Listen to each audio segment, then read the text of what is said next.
นิทานเสียงบายคุณป้าเรื่องเจ้าสาวแมวเหมียวการละครั้งหนึ่งนานมาแล้วมีพระราชาผู้ใจดีปกครองอาณาจักรด้วยความดีพระราชามีพระโอรสอยู่3 พระองค์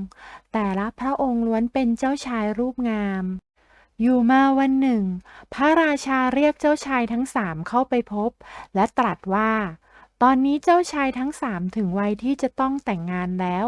พระราชาต้องการให้พวกเขาหาเจ้าสาวด้วยตนเอง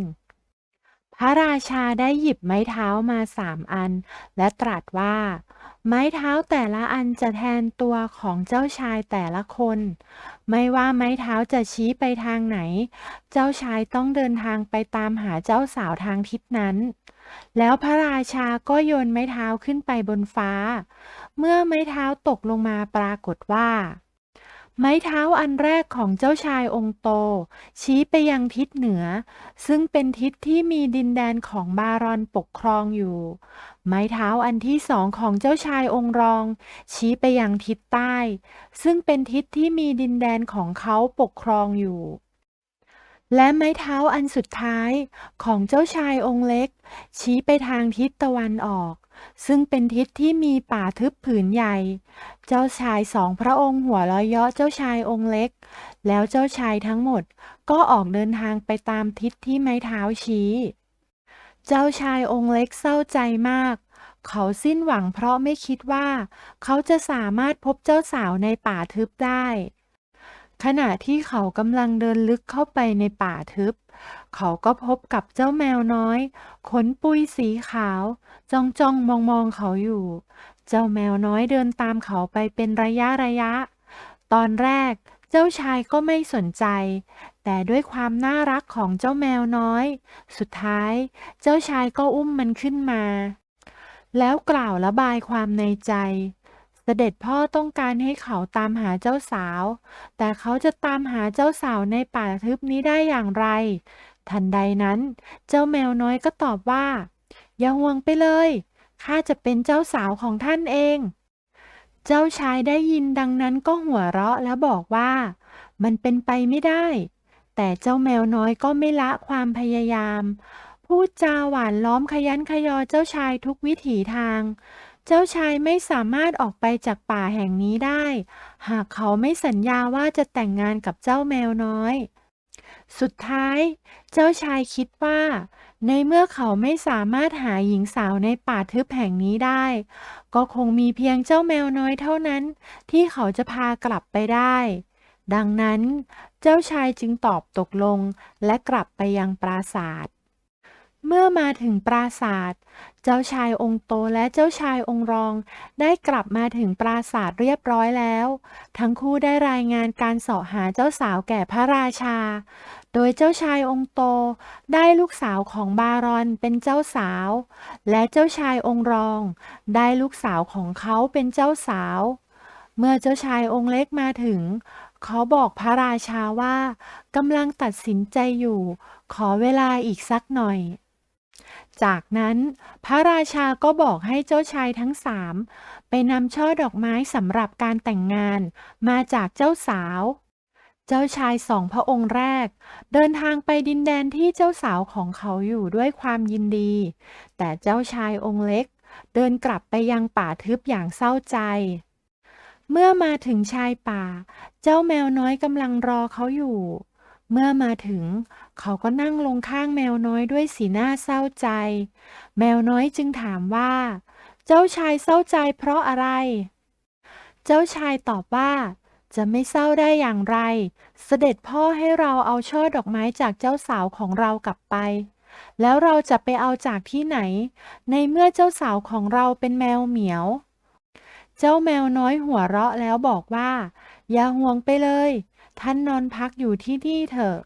แล้วเจ้าชายก็หลับอยู่ใต้ต้นไม้ด้วยความเหนื่อยล้าเจ้าแมวน้อยเมื่อเห็นเจ้าชายหลับแล้วมันเดินตรงไปในป่า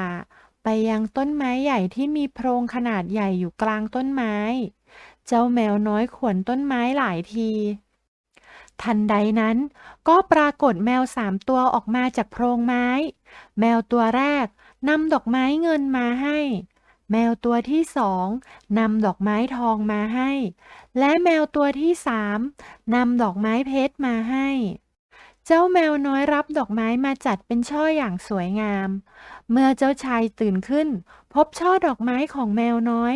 เขาดีใจเป็นอย่างมากและรีบกลับไปยังปราสาท เมื่อไปถึงก็พบว่าเจ้าชายสองพระองค์มาถึงก่อนแล้ว พระราชากำลังชื่นชมดอกไม้ของเจ้าชายทั้งสองว่างดงามมาก แต่พอเห็นช่อดอกไม้ของเจ้าชายองค์เล็ก พระราชาก็อุทานและตรัสว่าดอกไม้ของเจ้าชายองค์เล็กนั้นงดงามที่สุด เจ้าชายทั้งสองและพระราชาต่างก็อยากรู้ว่าเจ้าสาวของเจ้าชายองค์เล็กเป็นใคร แต่เจ้าชายองค์เล็กบอกว่ายังไม่ถึงเวลา ต่อมาพระราชาสั่งให้เจ้าชายทั้งสามไปนำผ้าคลุมหน้าของเจ้าสาวซึ่งเจ้าสาวต้องทอด้วยตนเองกลับมา เจ้าชายทั้งสามแยกย้ายไปยังดินแดนที่เจ้าสาวของตนอยู่ เจ้าชายองค์เล็กเดินมาถึงชายป่าด้วยสีหน้าเศร้าส้อยอีกครั้ง เจ้าแมวน้อยจึงถามว่าเกิดอะไรขึ้น เจ้าชายตอบว่าเสด็จพ่อต้องการให้เจ้าสาวของเราทอผ้าคลุมหน้าเจ้าสาวเอง แล้วเราจะทำอย่างไรในเมื่อเจ้าสาวของเราเป็นแมวเหมียว เจ้าแมวน้อยหัวเราะแล้วบอกให้เจ้าชายนอนหลับพักผ่อน เมื่อเจ้าชายหลับแล้ว มันก็ไปยังโพรงไม้อีกครั้ง มันข่วนโพรงไม้2-3ที ก็มีแมว3 ตัวเดินออกมาจากโพรงไม้ แมวตัวแรกนำไหมเงินมาให้ แมวตัวที่สองนำไหมทองมาให้ และแมวตัวที่สามนำไหมเพชรมาให้ เจ้าแมวน้อยรับไหมมาแล้วลงมือทอผ้าคลุมหน้าเจ้าสาว เมื่อเจ้าชายตื่นขึ้นมาเห็นผ้าคลุมหน้าเจ้าสาวที่งดงาม เขาดีใจเป็นอย่างมาก เจ้าชายรีบนำผ้าคลุมหน้าเจ้าสาวกลับไปยังปราสาท เมื่อไปถึงก็พบว่าเจ้าชายสองพระองค์มาถึงก่อนแล้ว และพระราชากำลังชมผ้าคลุมหน้าของทั้งสองว่างดงาม เมื่อพระราชาเห็นผ้าคลุมหน้าของเจ้าชายองค์เล็กก็ตรัสว่าผ้าคลุมหน้านี้งดงามที่สุด และพระราชาก็ตรัสว่าในเมื่อทุกอย่างเตรียมการเรียบร้อยแล้วให้เจ้าชายทั้งสามไปนำตัวเจ้าสาวกลับมาที่ปราสาทเพื่อเตรียมจัดงานแต่งงาน เจ้าชายสองพระองค์แยกย้ายไปอย่างมีความสุข แต่เจ้าชายองค์เล็กรู้สึกเศร้าเป็นที่สุด เขาเดินมาถึงชายป่าที่มีแมวน้อยรออยู่ แมวน้อยถามว่าเกิดอะไรขึ้น เจ้าชายตอบว่าเสด็จพ่อให้เรานำตัวเจ้าสาวกลับไปแต่งงาน แต่เจ้าสาวของเราเป็นแมวเหมียว เราจะทำอย่างไรดี แมวน้อยหัวเราะแล้วบอกให้เจ้าชายนอนหลับพักผ่อน เมื่อเจ้าชายหลับแล้ว แมวน้อยก็ไปยังโพรงไม้ และข่วนต้นไม้เหมือนเคย มีแสงสว่างวาบที่โพรงไม้ แล้วแมวน้อยก็กลายเป็นเจ้าหญิงที่งดงาม